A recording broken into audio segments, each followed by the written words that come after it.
Hey y'all, come on in and have a seat because I am cooking some good old comfort food. Today we are having brisket mac and cheese. Now I've made mac and cheese many times before, but this one is different. The ingredients, the method, it's giving elevated comfort food. Now before I can cook it, I do need to head to the store to get some cheese, and I found this barbecue joint that has smoked brisket. So my husband and I are about to head to the grocery store to get that, and to the barbecue joint to get the brisket. Now I called it in ahead of time, so it should be ready by the time we get out of the grocery store. I'm so excited to make this dish. Let's head to the store to get this cheese and brisket so that we can go ahead and make some good old comfort food.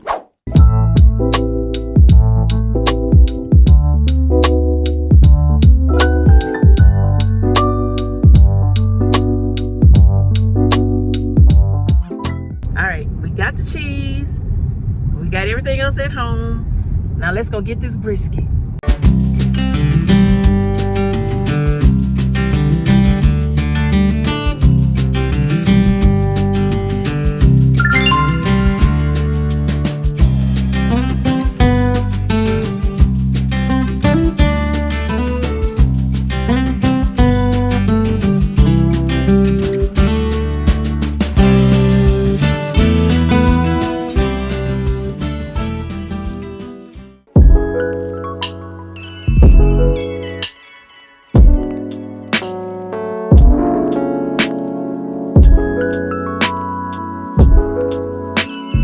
I'm getting my water boiling so I can get this macaroni going. Gotta keep things moving, y'all. I already have my oven preheating to 325 degrees, so it's ready when we are. Now, while the water is doing its thing, I'm jumping into the topping. Now, the recipe calls for Panko Crumbs, and since I didn't have any, we're using some good old crushed crackers instead. I'm cooking them in a pan with some butter till they are golden brown and crispy. Now, this step right here is so important, y'all. They won't brown up in the oven, so you gotta toast them in butter first if you want that crispy golden crust on top. Trust me, it makes all the difference. All right, now on to cheese duty. The recipe calls for smoked cheddar and smoked Gouda to pair with the brisket, but of course they didn't have smoked cheddar. So I grabbed Sharp and Kobe Jack. But did y'all see those prices at Kroger? That smoked Gouda was almost $6. Yes, I was beside myself when I saw that price. I didn't really feel like driving all over town looking for some cheese, so sometimes it's all about convenience over savings, and today was just one of those days. Okay, water's boiling and we're about to drop this pasta in. The recipe says to cook it 2 minutes less than the box says, and since mine says 10 to 12 minutes, I'm going for 10. I feel like 8 might leave it a little too firm. We want soft but not mushy. It still has to bake. Now let's make some roux, y'all. The instructions didn't give a specific amount of butter, so I eyeballed it. Probably about 3 to 4 tablespoons. I'm adding in some garlic to the melted butter and whisking it together. Now I've never added garlic to mac and cheese before, so I'm real curious about how this is going to taste. It is giving grown-up mac and cheese energy, and I'm here for it. Now once the garlic has had a moment to infuse, I'm adding the flour. This is where you thicken it up and cook out that raw flour taste. Don't rush this part. Take your time. It's all about building flavor. Now I'm slowly pouring in the milk and heavy whipping cream, like real slow. We want this to be smooth with no clumps. And when I tell you, I was looking at this pot like, why is this so much liquid? Like, what is really going on? It wasn't looking like a roux after I poured all this stuff in there. It was looking more like soup. But I kept the faith and followed the recipe. You know how recipes be playing with your emotions, right? Like 1 minute you feel like a top chef, and the next minute you're questioning your whole life choices. I was standing over this pot like, Lord, I hope this sets up. But that's part of the fun, experimenting and trusting the process. Have you ever tried a new recipe and halfway through you're like, why did I even start this? That was me with this mac and cheese, y'all. But I kept pushing through. Once it has thickened up, I added salt and black pepper and gave it a real good whisk. Then I transferred everything to a deeper pot because I knew I'd be adding the pasta, and it was giving overflow warning in that small pan. Now it's finally starting to look like sauce. Not watery, just smooth and creamy. Next, I'm folding the pasta into the cheese sauce, and y'all, I was so confused. I kept tasting it like something is missing.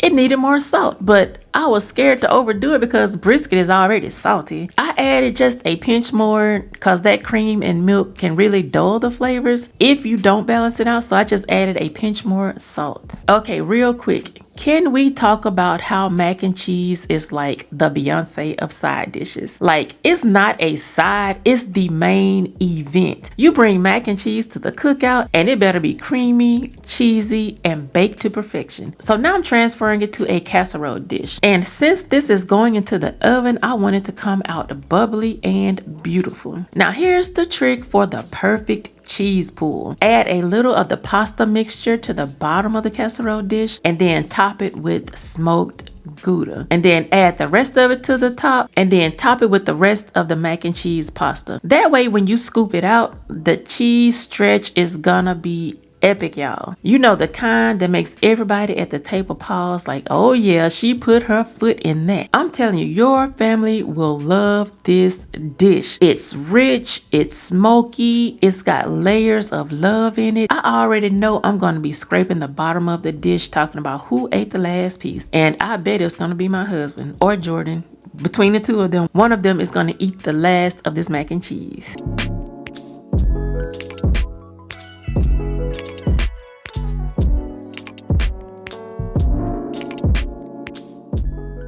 Anyways, hello viewers! Welcome to another episode of Jordan's Reviews. And today, you see me wearing the Mardi Gras necklace. Yeah, that's because today is a party, a big party. Not actually, don't quote me on that. I'm just saying party for me personally, because I see cheese, mac and cheese, and nothing but cheese.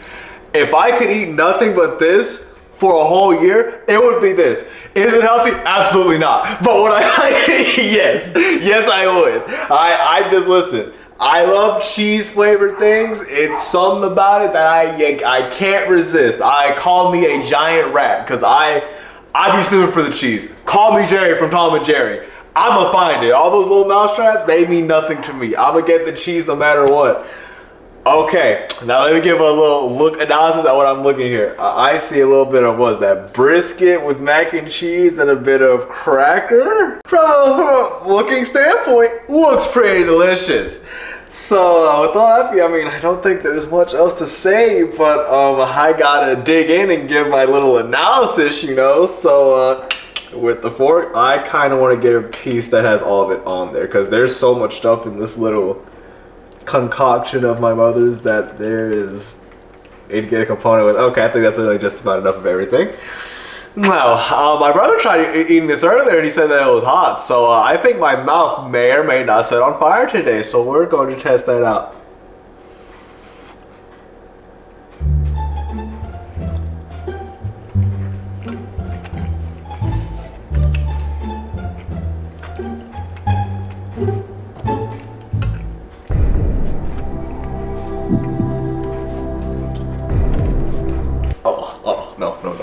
Hang on, keep it rolling. Hang on, yeah.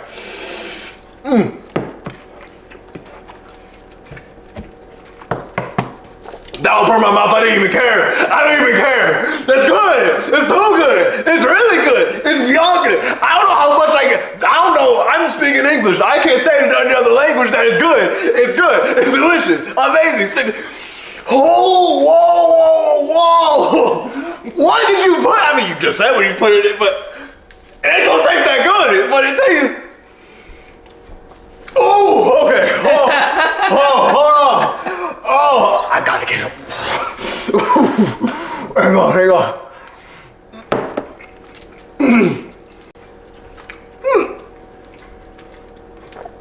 Have you considered working for like one of those famous kitchen shows called where Gordon Ramsay like gets all those people together and then just have them cook?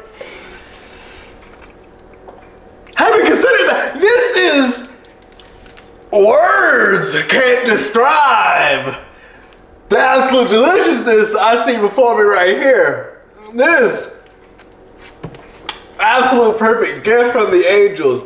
I swear Jesus spoke to me himself when I took a bite of this little heavenly meal right here.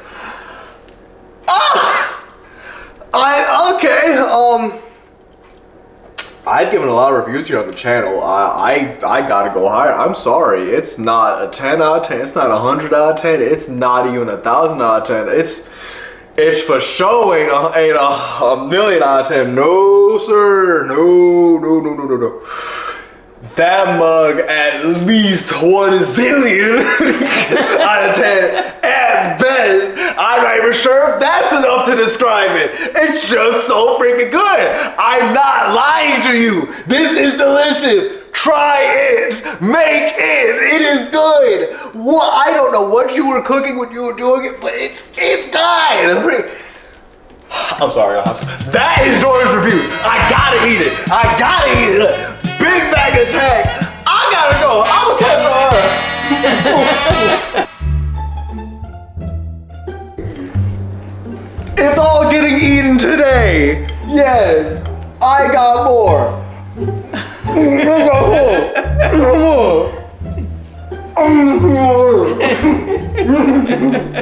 know, I want to take credit for this because I'm the one that found out that they were putting brisket in mac and cheese. I was working. I was covering a Mortal Kombat tournament, and I heard people talking about this food truck that had brisket with mac and cheese. I've eaten brisket.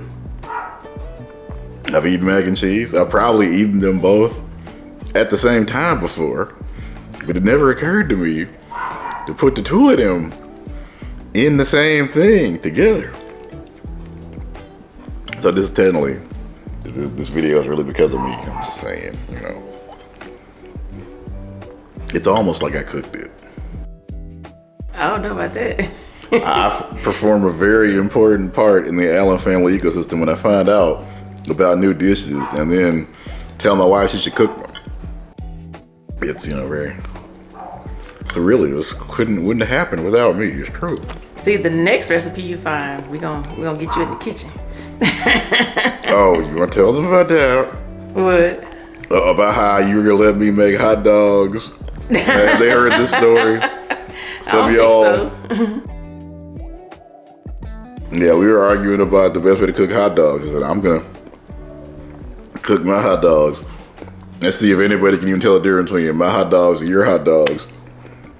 My wife, after I made my hot dogs, decided randomly to go to the store and make a whole Thanksgiving dinner with like chicken and dressing and all this, and all some random like Tuesday, and I don't remember what month it was.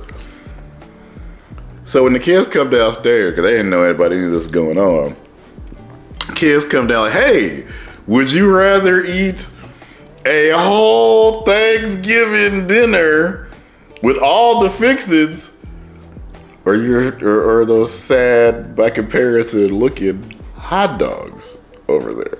So of course, everybody ate the fancy Thanksgiving dinner, and my hot dogs sat there and wallowed in a sweaty abyss of sadness.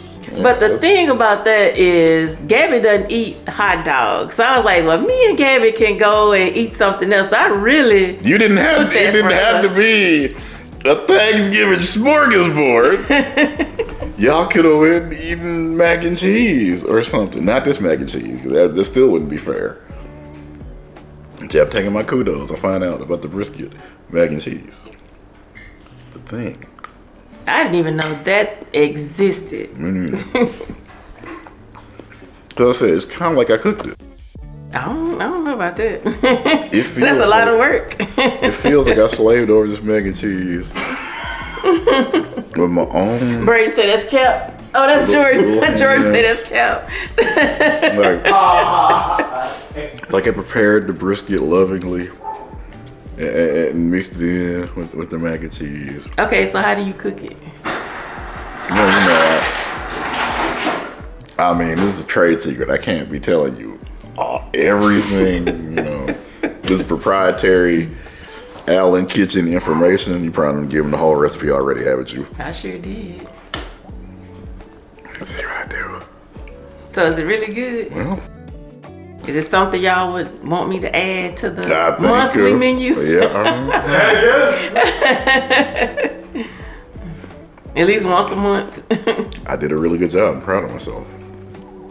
Yeah, I'm proud of you for coming up with the idea. But I'm proud of me for cooking it. You helped. You didn't. What's happening, Jordan? I couldn't have done it without you. It's hard work figuring out what my wife should cook. But somebody has to do it. Next dinner is gonna be all you. I'm not falling in that trap again. Yeah, I'm gonna let you cook. Ain't no way you letting me cook Do you on remember that, camera. Jordan? Do you remember the hot dog incident? Do I remember the hot dog? You ain't gonna trap me on camera and have me making hot dogs. You come in and make filet mignon and caviar and See, God they would knows. have eaten the hot dogs. Had you not made Thanksgiving dinner and sit right next to it? Yes. You have to make their plates for them. Yeah, That's you probably sure why they don't. didn't eat it. You sure do not have to do that. Everybody Yeah. here is grown. They know how to fix their own plate. No, they tiny penis and you gotta fix everybody's plate. No. You cheated. You cheated. You couldn't beat me fairly. They like my hot dogs better because I cook them in the oven. I think it wasn't my hot dogs versus your hot dogs. If you had done that, okay, you beat me fairly.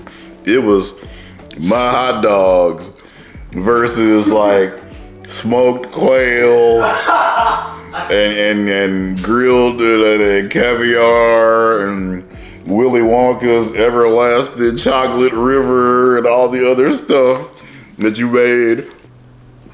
Or kids, would you rather have the sad hot dogs? No, but I didn't want to eat my hot dogs after you did that. So They were good. We all ate them the next day. See? No. No.